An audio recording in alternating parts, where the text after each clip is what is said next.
लोक गोस्ट का करतात? याचं खूप सिम्पल आन्सर आहे.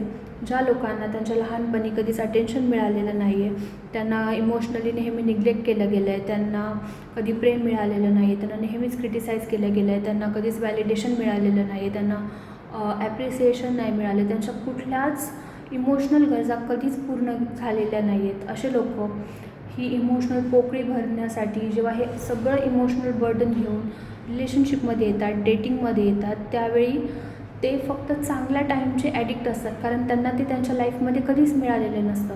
मग त्यांच्याकडे जे आहे तेच ते समोरच्याला देणार ना. त्यांच्याकडे असतं दुःख, सफरिंग, बर्डन.